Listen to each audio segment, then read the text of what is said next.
Tate, Mr. Donovan from the bank advised, his voice a practiced blend of sympathy and business. A woman alone can't manage a spread like this. Not in this territory. Hannah wiped her hands on her apron, streaking it with the soil she'd been working. The vegetable garden was the only thing keeping her fed these days. This land is all I have left, Mr. Donovan. Then perhaps you should consider remarrying. His eyes didn't quite meet hers, though most men in these parts prefer younger women without complications. That evening, Hannah sat on her porch, watching the sun disappear behind the mountains. The ranch house felt cavernous without Matthew's booming laugh or heavy footsteps. 3 months a widow, and already the town had written her future or lack thereof. The next morning brought another round of well-meaning neighbors offering their pessimistic advice.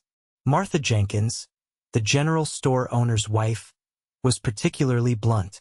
"They're saying no man would take a widow with a failing ranch," she said, arranging dried goods on Hannah's kitchen table, charity she couldn't afford to refuse. Hannah turned, shading her eyes against the sun. A stranger sat atop a chestnut stallion, his face shadowed by a wide-brimmed hat. His clothes were dusty from travel but of good quality, a man who took care of his possessions despite hard use. "My wagon will split," she explained, gesturing back toward the road. "I can manage." "I'm sure you can," he replied, dismounting with practiced ease despite his slight limp. "But there's no sense in walking when I've got a perfectly good horse." Close up, Hannah could see deep lines around his eyes, the kind that came from squinting into the sun and smiling in equal measure. A scar ran along his jawline, silvery with age. "Isaac Jennings," he introduced himself, removing his hat. His hair was dark brown with threads of gray at the temples. "Hannah Tate," she replied cautiously. "Mrs. Hannah Tate." Something flickered across his face, recognition, perhaps. "You own the ranch on the North Road?" "I do." Her chin lifted slightly. "Then we're heading the same direction. I heard Emmett Wilson might be hiring hands for the harvest." Hannah looked away. "Mr. Wilson sold his land to the railroad 3 months ago." Isaac considered this information. "Then I've ridden all this way for nothing." "Seems that way."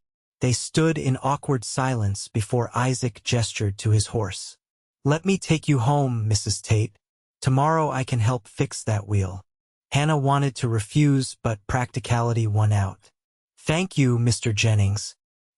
He helped her onto his horse before climbing up behind her, maintaining a respectful distance as much as the saddle allowed.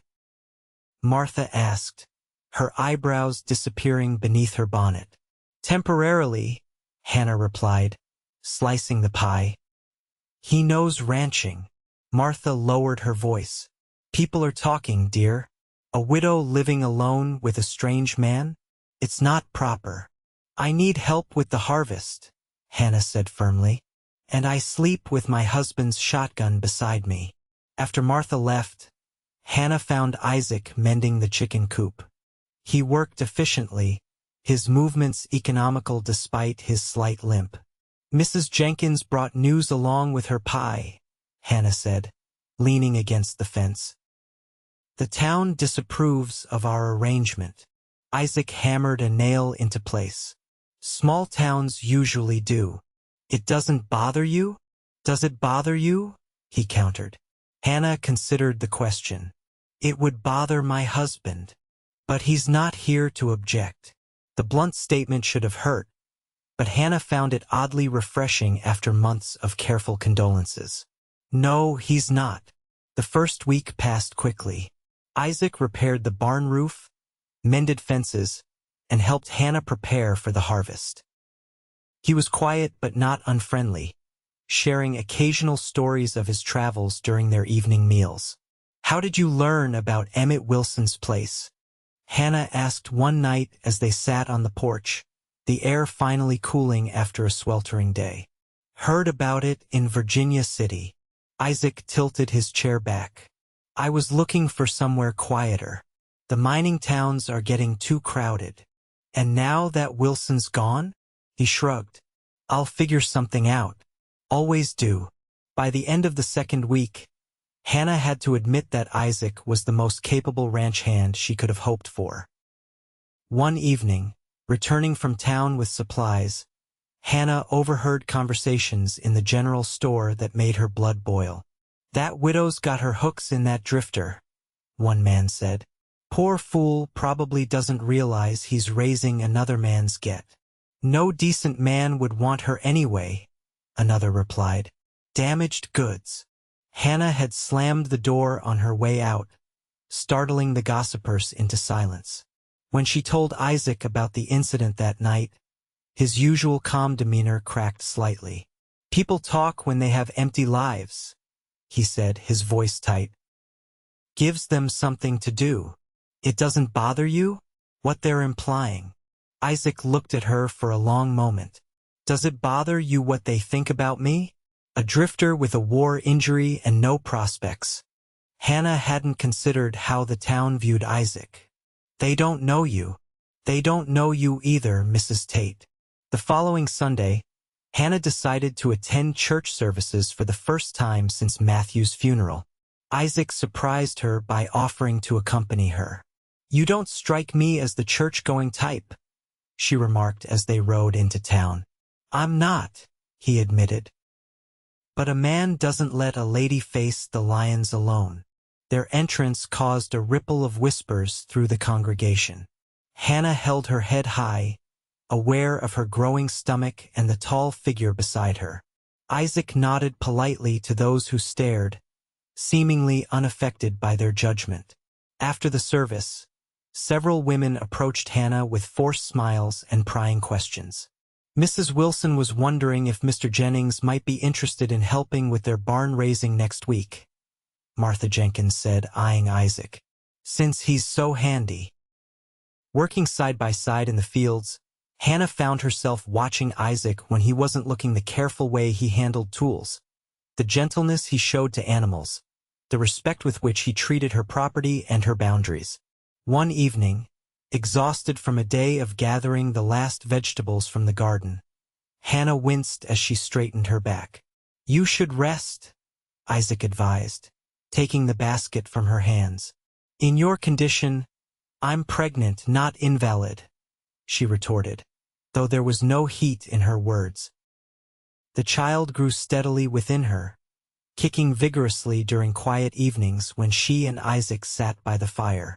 Sometimes he would read aloud from one of the few books they owned, his deep voice making the stories come alive. "Do you have family somewhere?" Hannah asked one night. "Someone waiting for you?" Isaac closed the book, marking his place with a finger. "My parents died before the war. Had a brother, but we lost touch. He went west before the fighting started. No wife? Children?" A shadow crossed his face. "There was someone once." The simple honesty of his answer left her speechless. He continued eating as if he hadn't just shifted the ground beneath her feet. Later that week, Hannah ventured into town for supplies, her pregnancy now impossible to hide beneath winter clothing. The stares and whispers followed her through the general store. Mrs. Tate, the new banker, Mr. Collins, approached with an oily smile. "I've been meaning to discuss your property." Hannah tensed. "What about it?" "Your husband left considerable debts."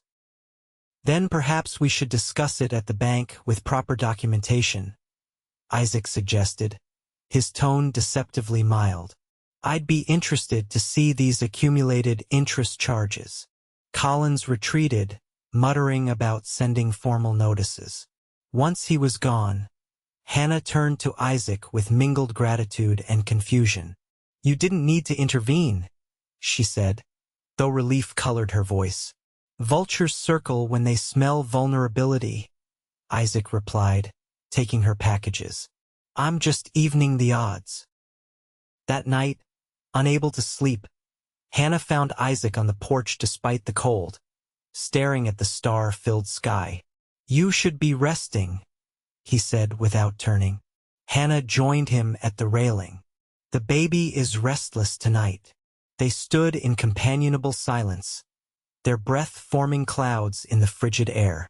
Hannah was acutely aware of his presence beside her, solid, reassuring, increasingly essential to her life. Isaac, she began hesitantly, I need to know what you want. He turned to face her, moonlight silvering his features. Want? From this place. From? She gestured vaguely between them. Whatever this is becoming. Isaac was quiet for so long that Hannah thought he wouldn't answer. When he finally spoke, his voice was low and certain. I want to see the spring planting. I want to help deliver your child and watch it grow. I want to rebuild what's broken and protect what isn't. He took a careful step toward her. I want to stay, Hannah, for as long as you'll have me. Her heart pounded. As my ranch hand? As whatever you need me to be. Hannah thought of the town's judgment, of their certainty that no man would willingly take on a widow with another man's child. She thought of Matthew and the life they'd planned. And then she thought of Isaac, of his steady hands and quiet strength, of how he'd never once made her feel like a charity case or a burden. People will talk, she whispered. Let them, he replied, reaching tentatively for her hand. They've been talking since I arrived. His fingers were rough with calluses but warm against her skin. Hannah looked down at their joined hands, then back to his face. This won't be easy. Few things worth having are. 2 days later, Sheriff Miller rode out to the ranch with news that chilled Hannah's blood. There's a man in Virginia City claiming Isaac Jennings robbed him at gunpoint 6 months ago. Hannah gripped the doorframe. That's impossible. Isaac isn't a thief. Maybe not, Miller conceded. But I need to ask him some questions. Isaac returned from checking the cattle to find the sheriff waiting. His expression revealed nothing as Miller explained the accusations. I was in Colorado 6 months ago, Isaac said calmly. Seems there was a misunderstanding, he said, not quite meeting Isaac's eyes. The witness has retracted his statement. After the sheriff departed, Hannah found Isaac splitting wood with methodical precision. You were right, she said simply. He embedded the axe in the chopping block and turned to her. I've never lied to you, Hannah. I never will. That night, a blizzard howled across the Nevada plains. Huddled by the fire, Hannah felt the first sharp pain lance through her lower back. She gasped, clutching the arm of her chair. Hannah! Isaac was immediately alert. The baby, she managed. It's too early. Isaac's calm in crisis proved invaluable. He helped her to bed, built up the fire, and gathered clean linens.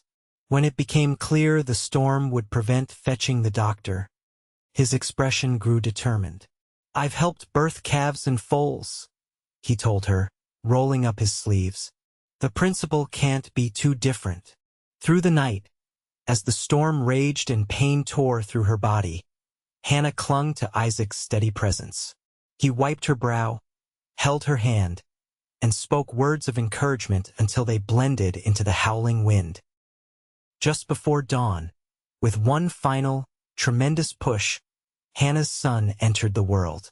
Isaac caught the tiny, wailing infant in gentle hands, his face transformed with wonder. A boy, he whispered, wrapping the child in clean linens before placing him in Hannah's arms. You have a son, Hannah. Tears streamed down her face as she held her child. Matthew would have been proud. Isaac nodded, his own eyes suspiciously bright. He should be. He helped clean both mother and child, his movements tender and careful. When Hannah finally drifted toward exhausted sleep, the baby nestled against her. She felt Isaac's lips brush her forehead. Rest, he murmured. I'll be here when you wake. The blizzard continued for 3 days, isolating the ranch completely. In that snowy cocoon, Hannah and Isaac established a rhythm around the newborn's needs. Isaac fetched water, prepared meals, and learned to change swaddling cloths with surprising aptitude. On the fourth morning, Hannah woke to find Isaac holding her son by the window, speaking to him in a low voice as sunlight streamed through the glass.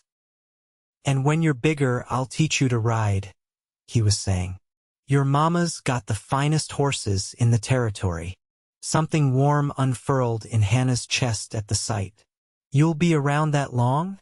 she asked softly. Isaac turned, not startled by her voice. "If that's what you want." "What about what you want, Isaac?" He looked down at the infant in his arms, then back to her. "I want this," he said simply. "A home. Family. You." The honesty in his voice left no room for doubt. Hannah struggled to sit up, and Isaac immediately came to her side, carefully transferring the baby to her arms before sitting on the edge of the bed. "I've named him Samuel," she said. "After my father." Isaac nodded approvingly. "A good name." "I've been thinking about his future," Hannah continued. "About our future." "Have you now?" A smile tugged at the corner of his mouth. "A boy needs a father," she said carefully. "And a ranch needs a man who loves it as much as I do."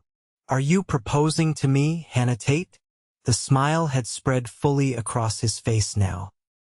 "Would you accept if I were?" she countered, her heart pounding. In answer, Isaac leaned forward and gently pressed his lips to hers. The kiss was brief but filled with promise. "They said no man would take a widow," Hannah whispered against his lips. Isaac cupped her cheek, his eyes crinkling with warmth. "Then they haven't met me yet." The spring of 1877 brought new beginnings to the Tate Ranch. The apple trees blossomed, calves frolicked in green pastures, and the newly repaired barn gleamed with fresh paint. In the small church of Tonopah Junction, Hannah Tate became Hannah Jennings, with baby Samuel cooing in Martha Jenkins' arms. The town's opinion had shifted gradually. First came reluctant acceptance of Isaac's character when Sheriff Miller confirmed his innocence. Then admiration for his hard work as the ranch flourished under his care. Finally, approval when he formally asked for Hannah's hand, proving himself to be a man of honor. "Never seen a man so determined to make a go of it," Old Man Peterson remarked at the small reception. "Took on another man's widow and child like they were a blessing instead of a burden."